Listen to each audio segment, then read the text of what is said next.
జిల్లాలో శిశు విక్రయ ఘటన ఆలస్యంగా వెలుగులోకి వచ్చింది. భువనగిరి పట్టణంలోని అర్బన్ కాలనీకి చెందిన ఓ మహిళ నుంచి మగ శిశువును ఇద్దరు వ్యక్తులు కొనుగోలు చేసినట్లు పోలీసులు గుర్తించారు. ఈ వ్యవహారంలో ఓ ప్రైవేట్ ఆసుపత్రి నిర్వాహకులు, ఓ డాక్టర్తో పాటు ఇద్దరు ఆర్ఎంపీలు, మరో 5 సభ్యులు ఉన్నట్లు గుర్తించారు. శిశువు జననం సమయంలో అసలు తల్లి వివరాలను మార్చి సంబంధం లేని మరో మహిళను తల్లిగా రికార్డులో నమోదు చేసినట్లు తెలుస్తోంది.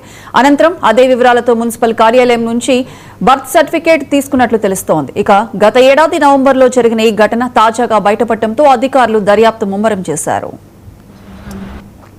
నాకు పాప పుట్టింది, మా అత్త వాళ్ళ చుట్టాలకు ఇచ్చేసిన సార్. వాళ్ళకి పిల్లలు లేరంటే వాళ్ళకి ఇచ్చిన కరీంనగర్లో ఉంటారు సార్.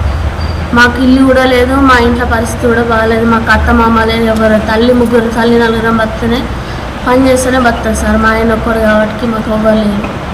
మా పిల్లలు చాలా బాగా సార్ ఒక్కలేక మేము మా వాళ్ళకి ఇచ్చేసాం సార్. గంతే మీరు దారి చూపిస్తే మా పిల్లలు మేము తీసుకొచ్చుకుంటాం సార్. గంతే మా దగ్గర ₹1 లేదు, మాకు లేకనే సార్ లేకనే వాళ్ళకి వాళ్ళు ఇచ్చేసారు.